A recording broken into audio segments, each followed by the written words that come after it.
Hello Blender Club, this is Steven with a tutorial on how to create my CG lightsaber. This will cover the modeling phase.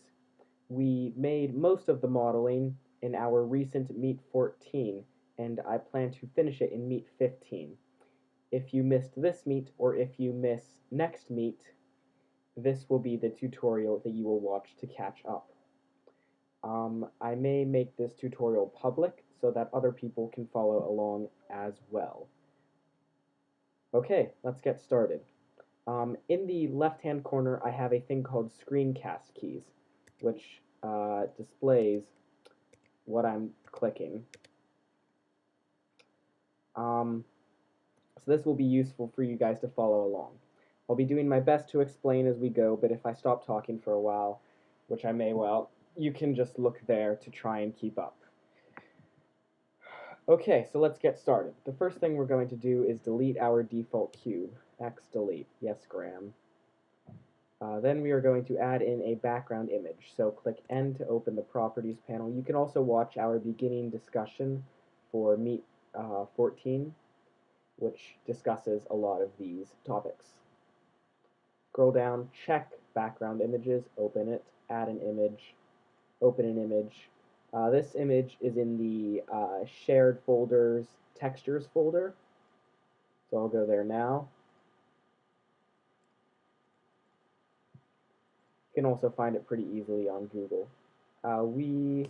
Which one is front orthographic? 1, 5. Now we can see our image, but we want it to be in only that view because we don't want it to be over here in side view, for example. So we can do y-axis front because we are facing along the y-axis and we are in the front. If we did Control 1 to go around back, it would be behind. Now I can see it doesn't appear in any other view. Okay, so we are going to rotate this image 48.1 degrees to make it even. Let's add a cylinder with Shift-A.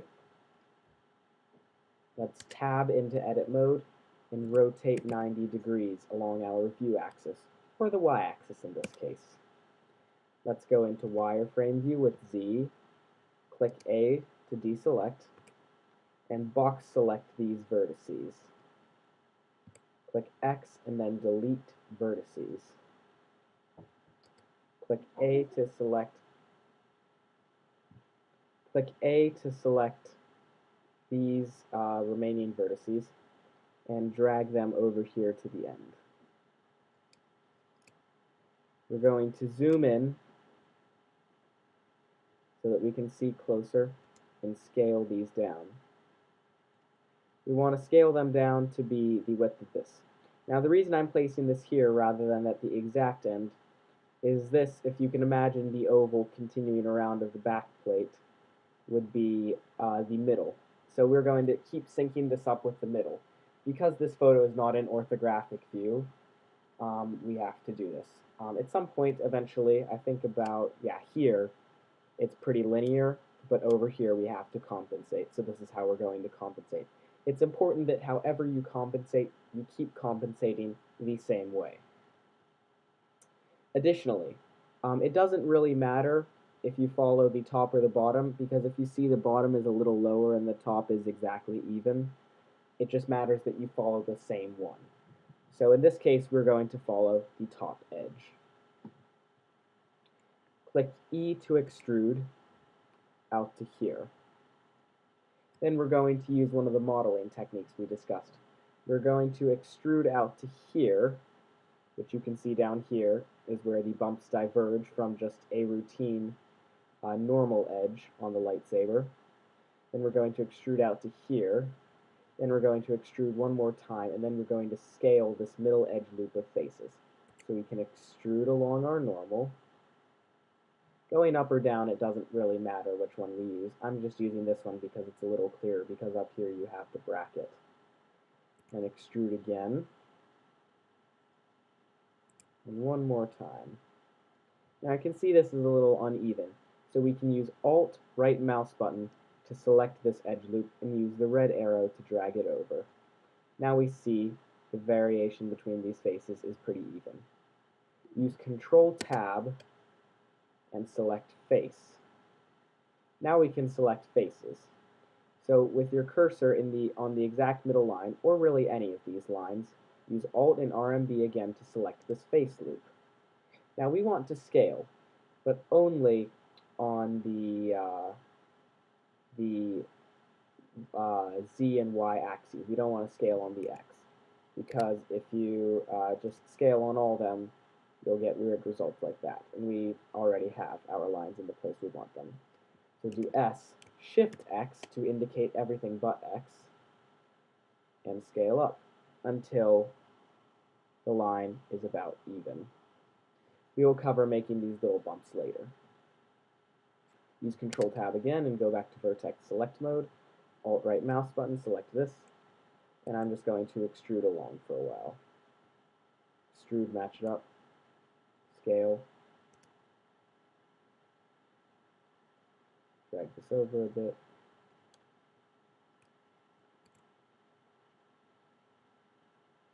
Here's another place where we can use that technique. So we'll extrude a tiny little bit, extrude a bit more, extrude another tiny little bit.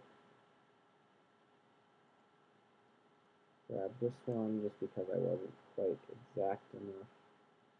We can use Shift to go more slowly and more exactly. Control Tab, face, Alt right mouse button, S, Shift X, and just down a tiny bit. We want to create a nice little ridge there.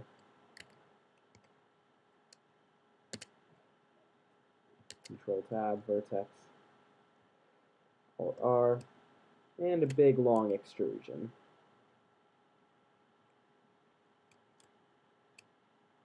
Make that a little more exact.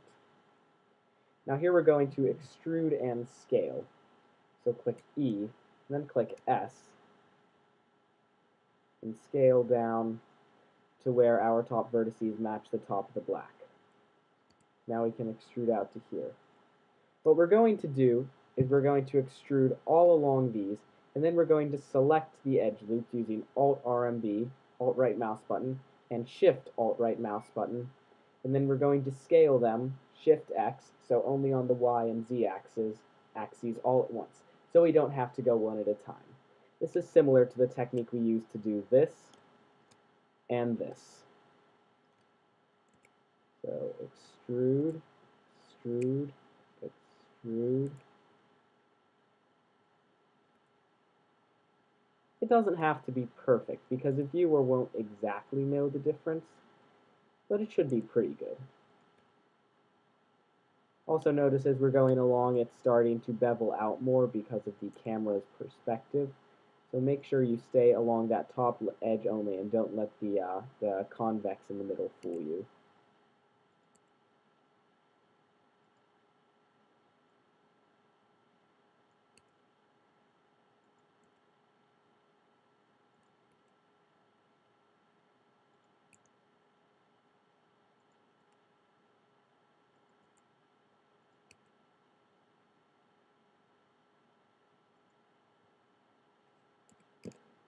Sometimes I use G instead of the arrow. G stands for grab.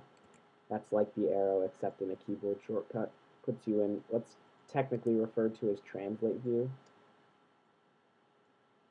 Now you can see we're getting a serious convex. Still keep ignoring it. Not important. Can die in a hole.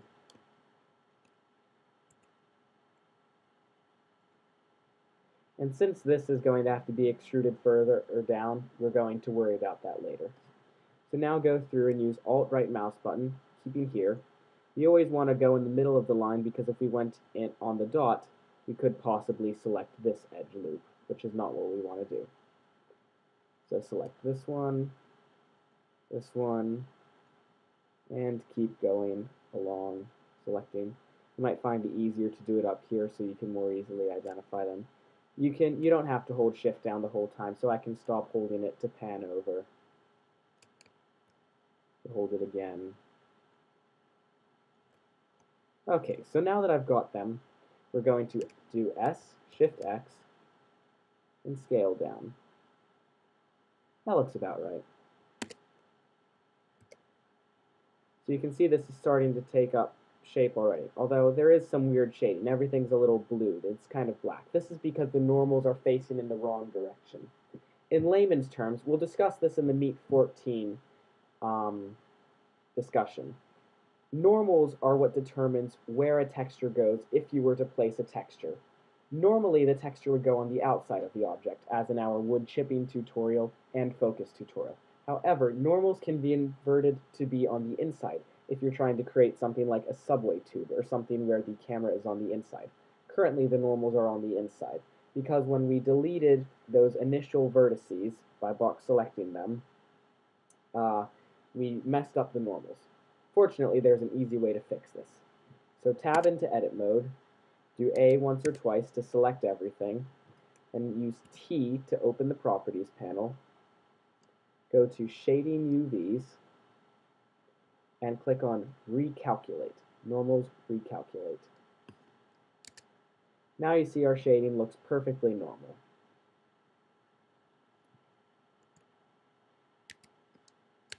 Tab back into edit mode, go back into wireframe view, close this panel. I guess we can close this one too if we want. Then we can continue. Extrude out to here, scale way down.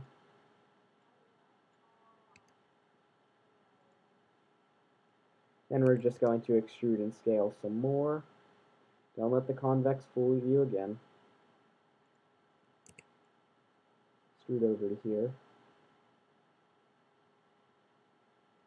This time we can match it up with the line that's here. So I'm just going to go a little further until I think this is matched up with the line there, because that can be our goal, since we can't exactly tell because this is all the same color and a dark color at that. Now, you can see our top and bottom are definitely diverging, but since they are relative to each other, this may be a little fatter than the thing that we eventually want, but you can see it looks perfectly normal.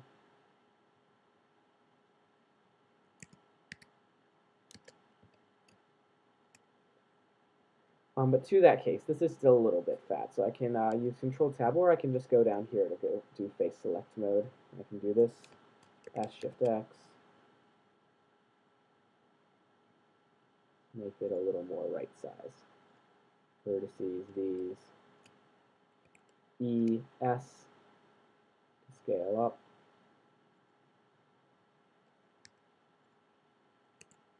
Extrude over, once again. Match with the middle line as best you can. Extrude, scale up. Now here's another fun one. If we want to match, so I'll just scale this down a bit, for example. If we want to match this exactly with this set of vertices, we can do S, Shift X, Control. Alright. Control enables snapping. So this is snapping down here. Currently it would just snap to increments, so that's why you saw that going in increments. But we can set this to match to vertices, vertexes, vertices, whatever. So now when we scale, that will go a little big, but if we do S-Shift-X, I've discovered that it does match perfectly. I mean, it may not look perfect to you, but trust me, that it is. Now let's extrude out a tiny bit until there. Extrude and scale down. Extrude out. Extrude and scale down.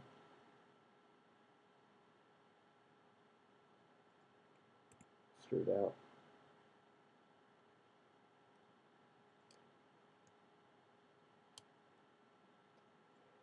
Drag a little to compensate. Scale.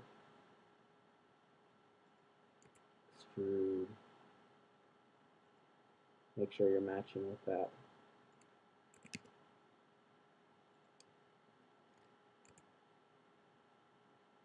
Now the convex is getting really severe. Don't lose your footing. You're blending. Blend schnell.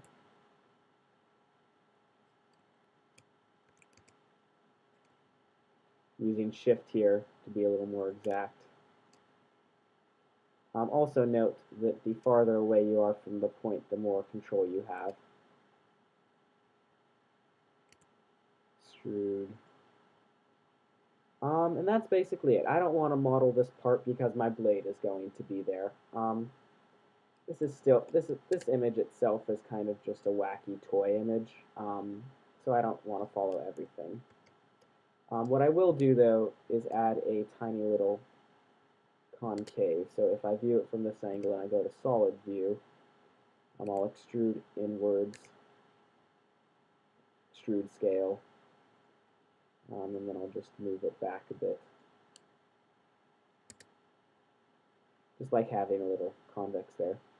Now, we're going to deal with the shading right now. This is all flat, but we want to make it smooth. But that ruins all of our hard lines, so we're going to add an edge split modifier. We use this back on the glossy text. This destroys the hard edge here, but this is kind of intentional. I think it looks kind of cool, kind of rounded in like that. And in the final render, we'll be rendering from an angle over here, somewhat, so you won't even be able to tell. Okay, so now for some finer details. We're going to start with this hook. Well, actually, no. Technically, we're going to start with these bumps. So tab back into edit mode, go into face select mode, and if you look closely at the image, you can see there are 8 bumps. 1, 2, 3, 4, 5, maybe 7. Let's say 8 because that's what we're going to do. So go into top view, go into wireframe view, and box select these 2 faces, which will also select the corresponding faces on the bottom. This is intentional. Now skip 2. Since there are 32 edges around the circles, 32 faces, and we want to select half of them, that's 16, and we are selecting 8 groups of 2 faces. That means we need to skip 2 each time. So select those, and it will select the corresponding ones. Select those, and it'll select the corresponding ones. Now you see we've got most of them. We could technically select that face, but I think it's easier to see it this way, where we can just select them like that. Now we have selected them. We are going to extrude scale, Shift X. You can see the blue and green that appeared on the screen. Let's scale them. Let's scale them. About out there. Where does it show in the image?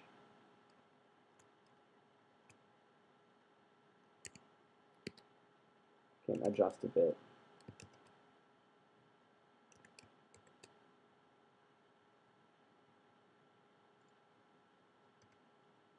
Alright, that's pretty good. But these bumps do not exactly look like the right shape, the shape that we're shooting for.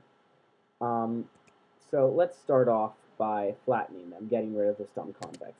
What we can do is we can scale along the individual normals by clicking S and then Z again. Maybe not. Maybe we have to do individual origins. So let's try it. S, Z, Z. How did I do this? I know I did this. Did I not do it? Just ignore it?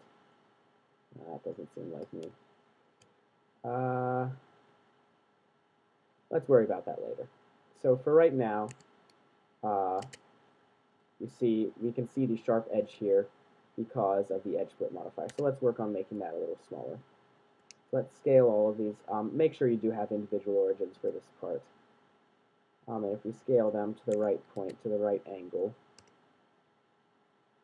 even though it's not perfect, that seam will disappear so it is perfect to all appearances. Maybe I did leave it a little like that. Did I? Yeah, I think I did.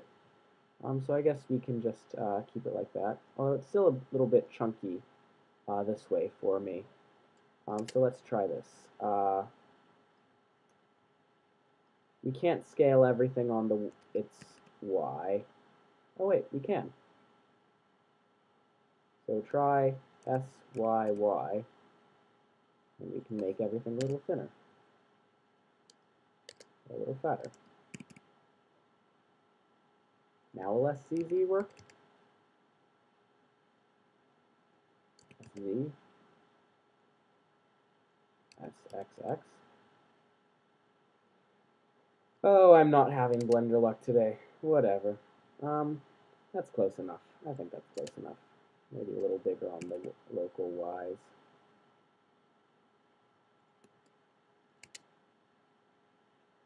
Okay, there we go. Now we've got our bumps.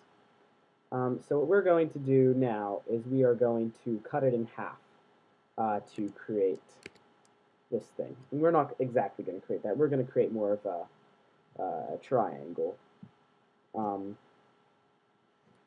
So let me refer to my original image to see exactly where I put that. Okay, so we are going to now use Control 3 to go to the back of this. We're going to go into vertex select mode. We're going to do wireframe. We're going to select half of this.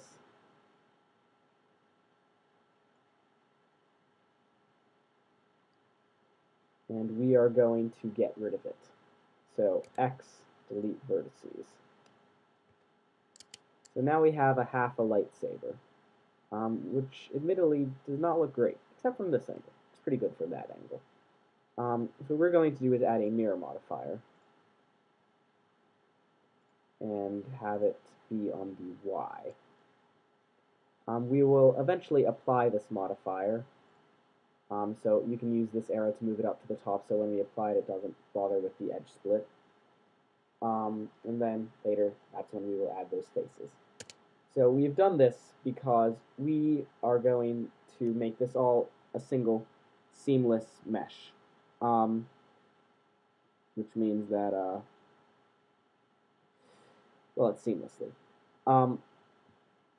Everything for texturing purposes should really be part of the same single mesh. It should not be more objects added on. So for example, I could, in this case, I could go and I could add, you know, another cylinder, and I could go and I could make it, you know, tiny, and I could make that thread through there. But that's not what I want to do. That's not the right way to do it. So instead, we're going to extrude and scale this face. A little bit extra on the X. And we're going to subdivide it using W, subdivide. We'll subdivide it one more time. Then we will delete all of these faces. I'm going to select these vertices. We can use Alt right mouse button to do it 4 times. Then we can do Shift Alt S 1, which will give us a roughly sphere-like shape. Now this isn't perfect, but it doesn't have to be exactly. So I'm going to briefly switch to normal view, or normal things and scalars, so that I can scale this down on its local X a bit to make it more sphere-like. Then I can go back to global and these. If you have the loop tools add-on, you can do W loop tools and space to make the space even. I figured this was a good thing a long time ago, but if you don't sweat it, not a problem. So now we have 2 holes, 2 matching holes, which is perfect. So what we're going to do is go into back again. We're going to extrude on the Y, so click E and then Y. We're going to extrude out. We're hoping to create a triangle shape. Now what we want to do is we want to spin this around a vertex. So let's select this vertex, this top one, and let's move the 3D cursor there because we can use the 3D cursor as a pivot point. So use Shift S, cursor to selected, and now our 3D cursor is there.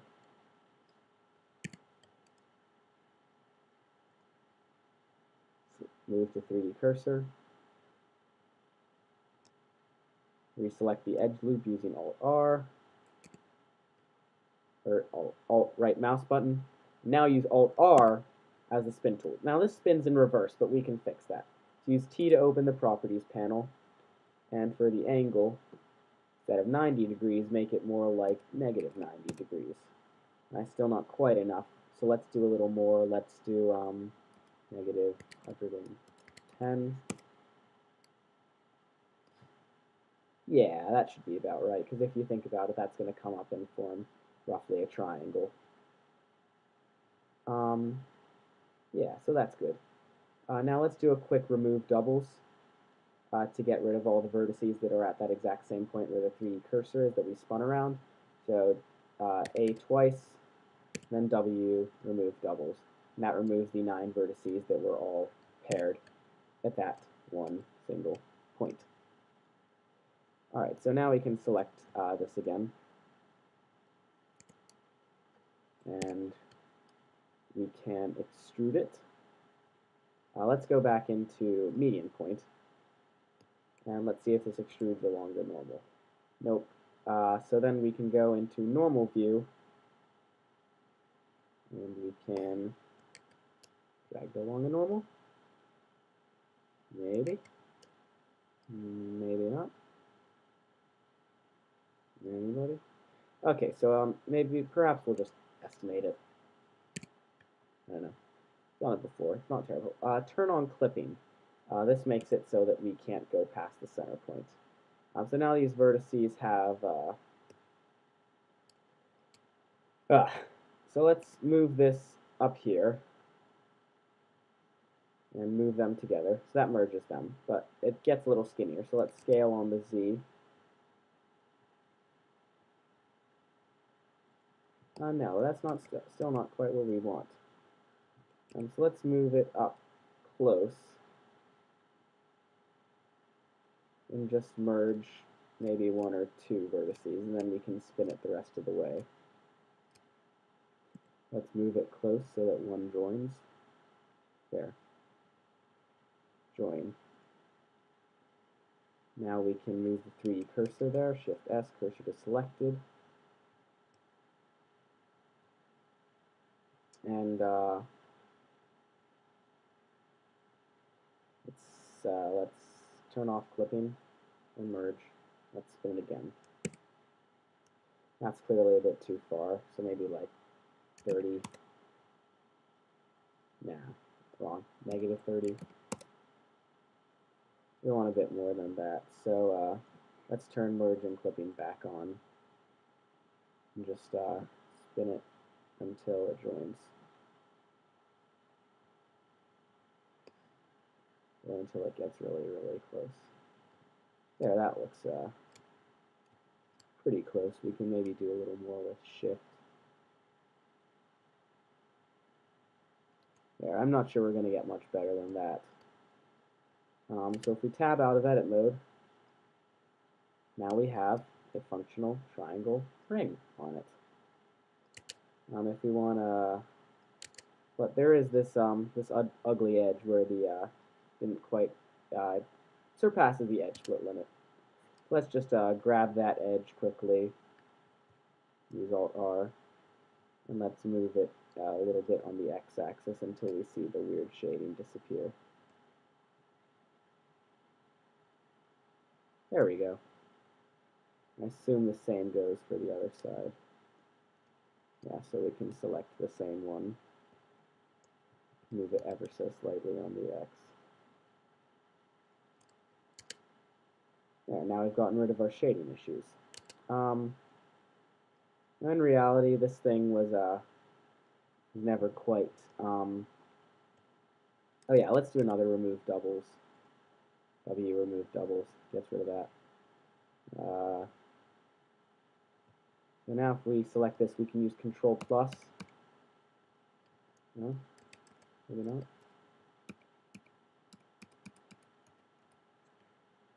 Oh, I see what that's doing.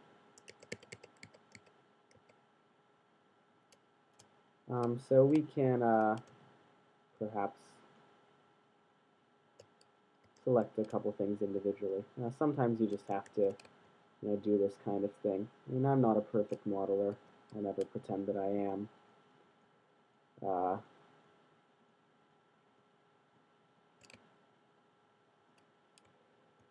So sometimes I just have to go through and select stuff. Let's approximate moving the 3D cursor into the center of this thing. Rotate based upon it a little bit, something like that.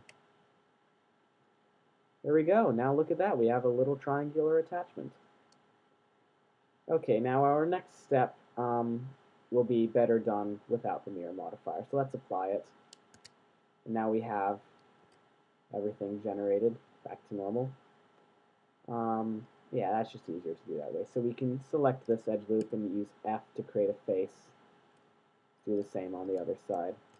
Probably freak some things out. I see an extra random edge loop in there, so let's delete that. X vertices and then face. There we go, back to normal, but plus that. Okay, so next up, and quite possibly last, is going to be this attachment. Now this comes in several stages, and I don't model it exactly according to this image, because eventually what we're going to be doing is positioning the camera over here-ish. And we're going to have this, screw the 3D cursor, median point. We're going to have this rotated down like this. So we do not want the buttons on this side, but rather on the far side. But let's worry about that when we get to it. We also don't want this to be exactly as tall, so we're not really going to... Actually, you know what?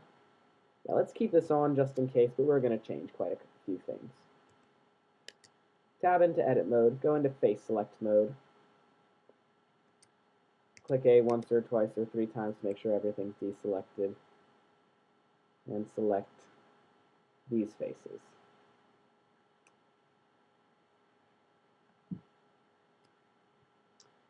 Now, trying to remember exactly how I did this.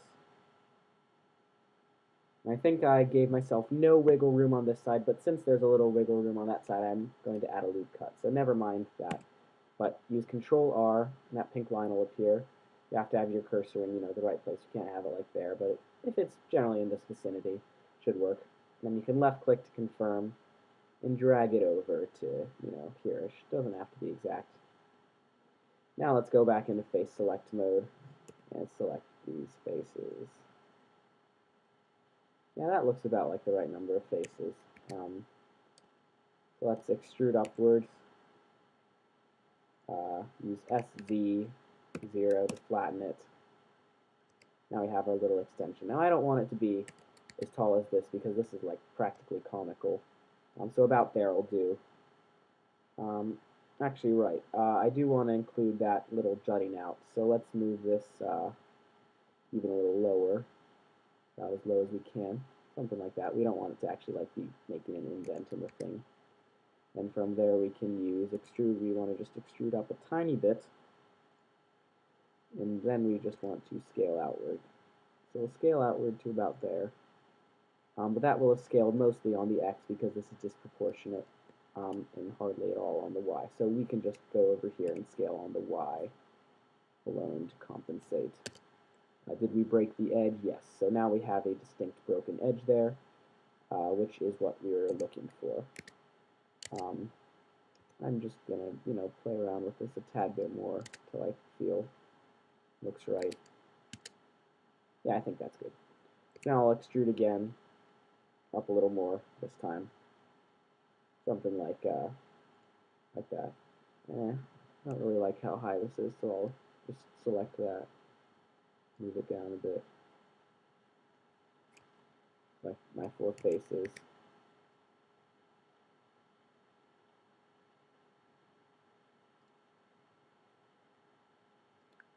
Yeah, something like that's about right.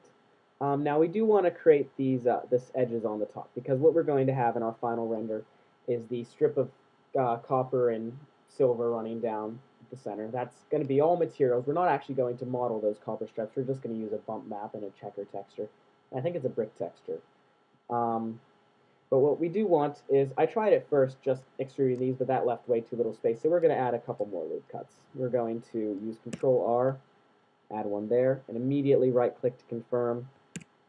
Wrong one. Control R, add another loop cut there, immediately right-click to confirm.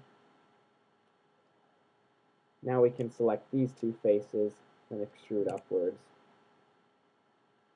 just a tiny bit. Is that all? Perhaps. Perhaps not. Right. So we're looking pretty good now. You know, let's make that a little bit taller. So we use Control Plus. And we'll just hand select these. Now we don't want those. Oh, there we go.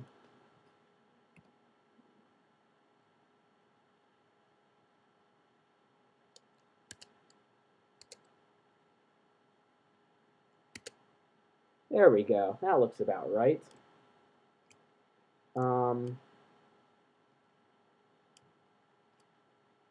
Okay, so for the buttons on the far side, what we're going to start out with is this strange little black thing. That will be over here on this side on the back. So for that, we're going to need a couple loop cuts. So let's just start loop cutting. So we're going to do Control R. We're not going to have it go to the very back because that looks toy and stupid. Let's just have it go to about there, leaving us a bit of wiggle room space. And then we'll have one up pretty far because those buttons don't take up much space and we want them fairly close together. So this one can probably even be moved up a little more. Yeah, something like that. Then we need two tiny loop cuts in the middle. So we'll do Control R, then scroll up wheel to make two. And then we can left click to confirm, right click to place, and then we can use SX to move them closer together. Now these should be pretty close together because there's just a tiny little gap between them. And we'll worry about the loop cuts for those later. So now let's just come over here. Let's extrude our four faces. So select them with Shift and right mouse button. And let's just extrude them out a bit.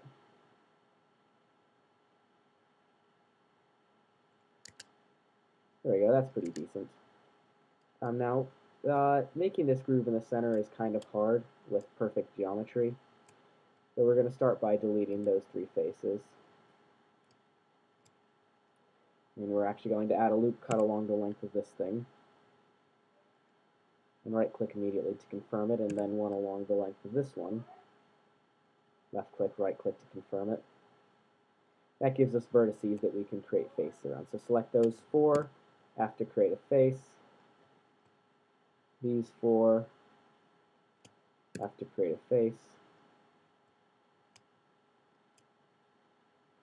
These, that's going to be our actual face, and then we just have to fill in the hole left behind.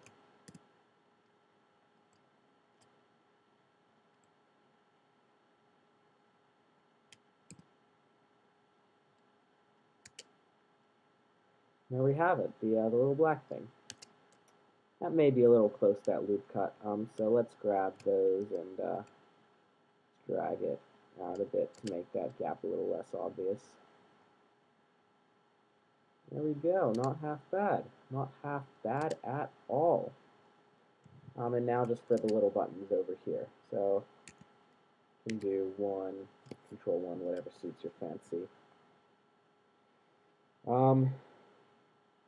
And let's add a couple. So the buttons, so first of all, we've got two buttons, so let's start by dividing it in half. Simple Control, left click, right click. Then we'll add 2 loop cuts.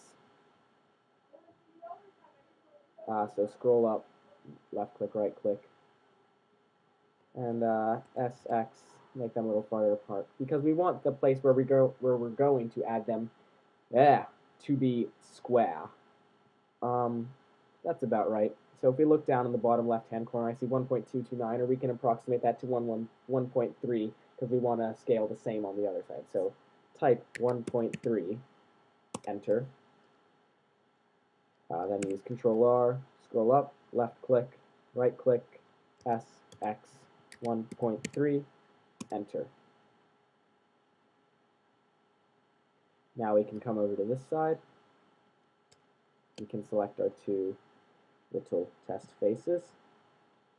Let me think again for a moment to figure out how I want them to be.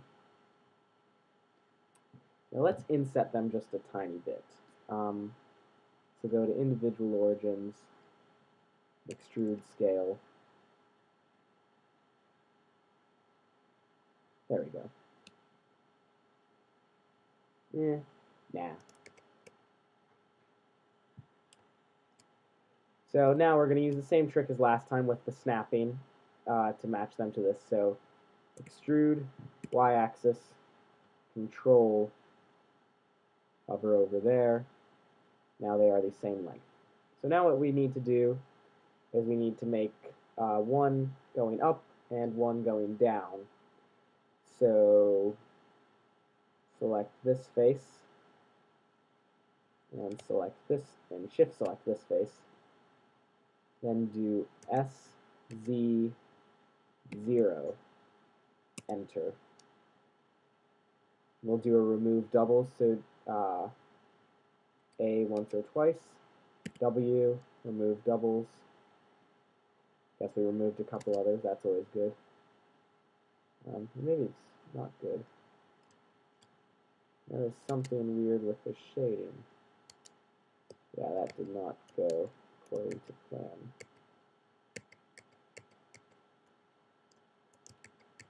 Oh crap.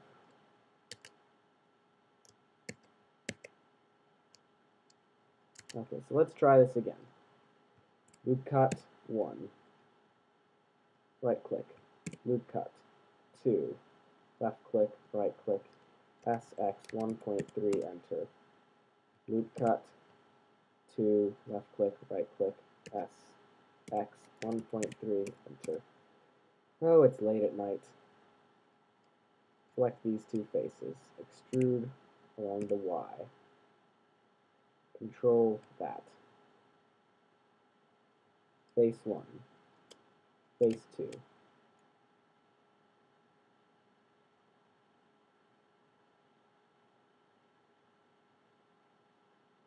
That's it. Okay, I do need to inset. So we're just going to extrude and scale in a tiny little bit. That's what it did. It collapsed the edge. That's what happened. So extrude along the Y to there. Left face 1, left face 2, SV0, A twice, W, remove doubles. And there you have it.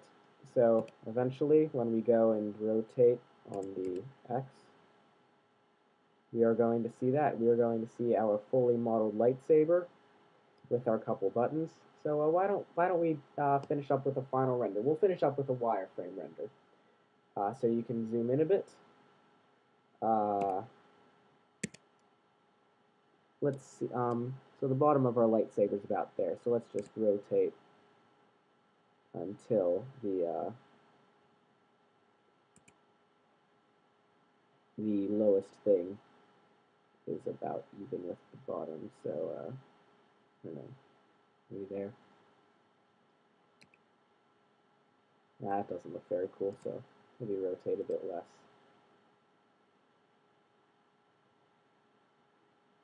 Yeah, something like that.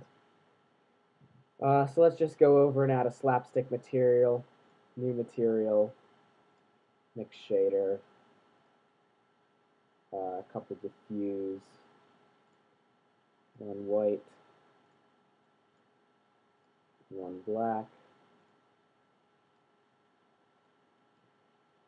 and a wireframe to whatever the difference. Where is it? Come on. Yeah, bottom. It's alphabetical. So now if we go into rendered view, you can see we have got a nice little wireframe effect.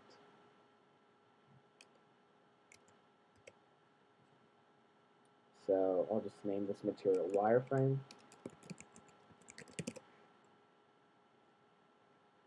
And set this to 100. Set the sampling. We don't need many, so maybe we can probably just get away with 10. Let's just rearrange the light a little to cast some nicer shadows. So let's say over here, 500, 1. Yeah, there we go. That's nice. Maybe a little more than 10. How about 20?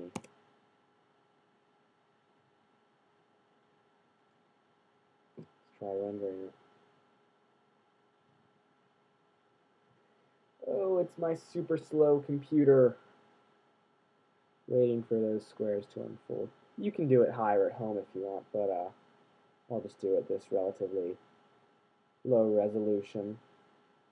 Heck, maybe I'll even lower it for this video. I don't know.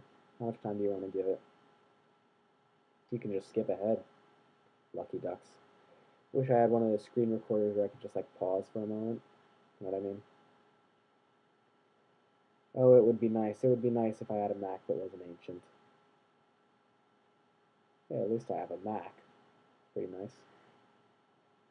But yeah, so you guys can do a nicer wireframe at home. The reason everything appears as triangles, even though we didn't make triangles, is Cycles only calculates triangles. It converts everything to triangles before it renders.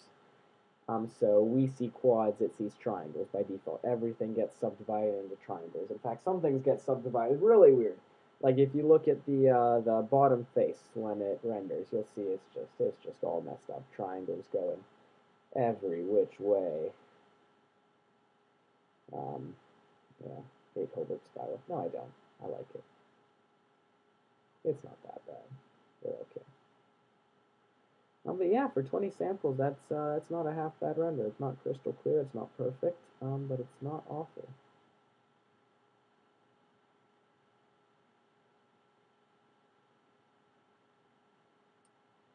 Yeah. So what has it been like?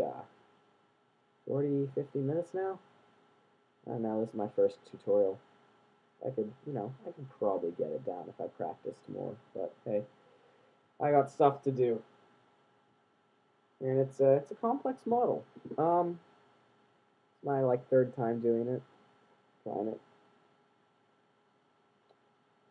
And I mean, if you followed along, save my errors. Yeah, there's the face at the bottom all screwed up.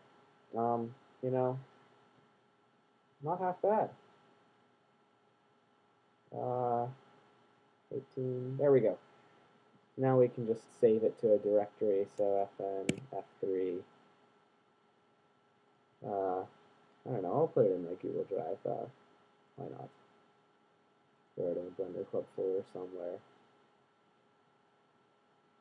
I'll put it in enrichment in Blender Club.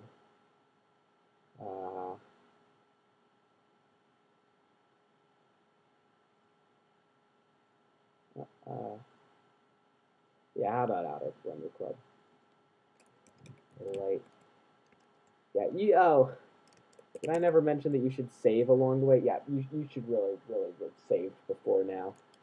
Lightsaber tutorial. Save as image. Now we can close this. And, I mean, I don't need this. I've already got another model, but if you need to save, you can just do save as grade 9 or whatever, wherever. I'll just throw it back in the here.